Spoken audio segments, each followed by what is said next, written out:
बिस्मिल्लाहिर्रहमानिर्रहीम। आई महाराज मुस्तफ़ा। इस वीडियो में आज हम डिस्कस करेंगे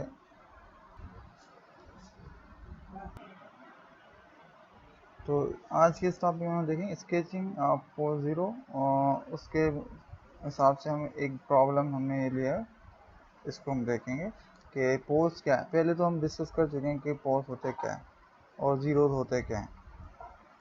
ठीक है, पोज में एक दफ़ा रिवाइज कर दें तो ये एक ट्रांसफ़र फंक्शन है। ट्रांसफ़र फंक्शन क्या है? इनपुट आउटपुट अपॉन इनपुट, जो कि इस डोमेन में होता है, फ्रीक्वेंसी डोमेन में जो आउटपुट अपॉन इनपुट का जो रेशियो होता है उसको हम कहते हैं ट्रांसफर फंक्शन। सिंप्लीफिकेशन करने के बाद उसके जो न्यूमरेटर होते हैं और डिनोमिनेटर, न्यूमरेटर के जो अगर रूट्स निकालें तो उसको हम ज़ीरोज़ बोलते हैं, क्योंकि उन एस की उन वैल्यूज़ पे वो सिस्टम आपका ज़ीरो हो जाता है। और पोज को हम वो होते हैं जिन पोज एस की वो वैल्यूज़ होती हैं जहाँ भी आपके सिस्टम अनडिफाइन हो जाता है। तो उस वजह से हम ज़ीरोज़ और पोल्स जो है ना बहुत अहम किरदार अदा करते हैं किसी भी सिस्टम के जो डिज़ाइनिंग के टाइम में और उसके अंडरस्टैंडिंग के बारे में। मतलब हमें एस क्या होती है, एक्चुअली में फ्रीक्वेंसी है। तो वो कौन कौन सी फ्रीक्वेंसी होंगी जिस पे सिस्टम हमारा ज़ीरो हो जाता है, वो कौन कौन सी फ्रीक्वेंसीज होंगी जिस कंपोनेंट्स होंगे जिस पे हमारा सिस्टम अनडिफाइंड होगा, अनस्टेबल हो जाएगा। तो उन चीज़ों को देखते हुए अब हम पहले देखते हैं कि ज़ीरो को स्केच कैसे करते हैं, या कोई सिस्टम आपके पास सामने आ जाए ट्रांसफर फंक्शन, उसमें से ज़ीरो पोज कैसे निकाल दें। अच्छा, तो पहला एग्जांपल ये आपके सामने है, इसमें से अच्छा हर ये यहाँ पर जो ज़ीरो पोज निकालने के जो मेथड, वही मैथमेटिकल मेथड लगाएंगे जो कि हम वैसे पढ़ कर आए हैं कि किसी भी इक्वेशंस की पॉलिनोमियल के जो जितने भी मेथड्स हैं रूट्स निकालने के, वो सारे मेथड्स एप्लीकेबल हैं। मिसाल अगर ये क्वाड्रेटिक इक्वेशन होती तो हम क्वाड्रेटिक फार्मूला लगा सकते थे। अगर मिसाल जो पॉलिनोमियल के जो दूसरे मेथड्स हैं वो सारे हम यहाँ पे अप्लाई कर सकते हैं। तो अब जो सिंपलेस्ट होगा हम उसी पे हमेशा रिलाई करते हैं। तो एक चीज़ यहाँ पर इसमें से एस कॉमन था तो एस निकाला, ठीक है, क्योंकि तीनों में ऐसा। बाकी ये समझो कि डायरेक्ट क्वाड्रेटिक हो गया तो बाय फैक्टर्स हमने एस अलग होगा, एस माइनस 5 इसको फैक्टर्स करेंगे बन जाएगा और इस बार 2 बनेगा। सिमिलरली इस इक्वेशन का अगर हम फैक्टर्स बनाएं तो ये इक्वेशन के भी दो फैक्टर्स बनते हैं, ये फैक्टर आपस में कैंसिल हो गए, बाकी बचे हमारे पास एक्चुअल इक्वेशन जो ये एस है। एस एक्चुअली इसका मतलब क्या है, समझो कि ये एस माइनस 0 है और ये एस माइनस 5। तो अब एस इज इक्वल टू 0 और एस इज इक्वल टू 5, ये दो हमें मिल गए ज़ीरोज़ सिस्टम के, ये हो गए हमारे ज़ीरोज़, क्योंकि ये न्यूमरेटर में न्यूमरेटर के जो रूट्स होते हैं, न्यूमरेटर के जो पॉलिनोमियल के रूट्स होते हैं उसको हम कहते हैं ज़ीरोज़। तो ज़ीरो। अच्छा, अब ये है हमारा एस प्लेन जिसमें हम इसको स्केचिंग करते हैं। एस प्लेन क्या होता है, इसका जो ये जो, क्योंकि एस किसके बराबर होता है, सिग्मा प्लस जे ओमेगा। अगर इसको यूँ कहेंगे एक एक्स प्लस जे वाई भी कह सकते हैं।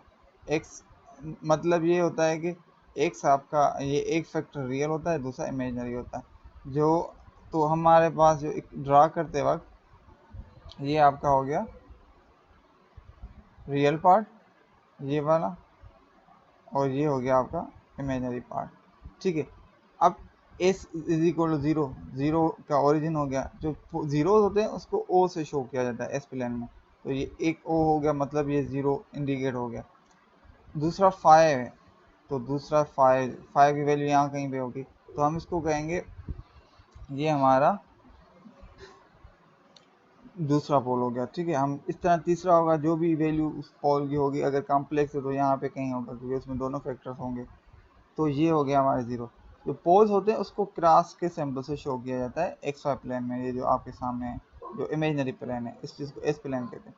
इधर हमारे पास सिर्फ एक ही पोल है, क्योंकि s plus 3 is equal to 0 करेंगे तो हमें मिलेगा एस इक्वल टू -3। इसका मतलब है इसका जो रूट है वो प्लस -3 है।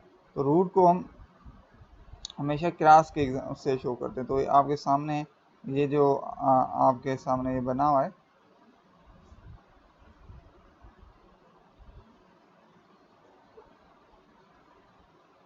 तो ये आपके सामने बना हुआ है ग्राफ, ठीक। तो हमारे पास अब ये हो गया ये रूट सोर्स।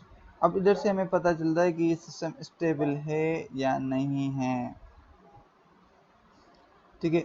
हमेशा लेफ्ट साइड पे जिसके रूट्स होते हैं और जिसके पोल्स होते हैं तो उसको वो सिस्टम स्टेबल कहा जाता है, और अगर वो रूट्स इमेजिनरी लाइन में हो तो उसको हम मार्जिनल स्टेबल कहते हैं। अगर राइट साइड में हो तो वो अनस्टेबल है, मतलब नॉट स्टेबल। तो सारा जो गेम होता है स्टेबिलिटी का वो डिपेंड करता है पोल्स पे, क्योंकि पोल्स हमने क्या कहा था, वो वैल्यूज ऑफ एस होती हैं जिसपे सिस्टम अनस्टेबल हो और जो अनडिफाइंड हो जाता है। अनडिफाइंड का मतलब है अनस्टेबिलिटी। अगर रूट्स लेफ्ट साइड पे हैं, जो डिनोमिनेटर के मतलब कि पोल्स अगर लेफ्ट साइड पे हैं तो वो इसलिए सिस्टम स्टेबल होता है क्योंकि उसका जो नेगेटिव फैक्टर होता है वो ऐसा ऐसा डाई आउट हो जाता है। मतलब ये अगर e पावर माइनस सी तो इस तरह का अगर होगा तो वो टाइम के साथ डाई आउट हो जाएगा फैक्टर, और वो ऐसा ऐसा उसके जो कंपोनेंट स्टेबल हो जाते हैं। अगर पॉजिटिव साइड होगा तो वो ऐसा ऐसा इंक्रीज होता जाता है, क्योंकि जो फार्मूला हमारा पास e power minus S T होता है ना, तो इस हिसाब से हमें देखते हैं। तो ये है हमारा इस वीडियो में जो समझने की कोशिश की हमने, वो ये है कि किसी भी सिस्टम के जीरो पोल्स किस तरह निकाले जाते हैं और उसके जो प्लान किस तरह एस प्लान किस तरह स्केच किया जाता है। उससे रिलेटेड अगर किसी को क्वेरी तो आप मुझसे पूछ सकते हैं। Okay, thank you very much.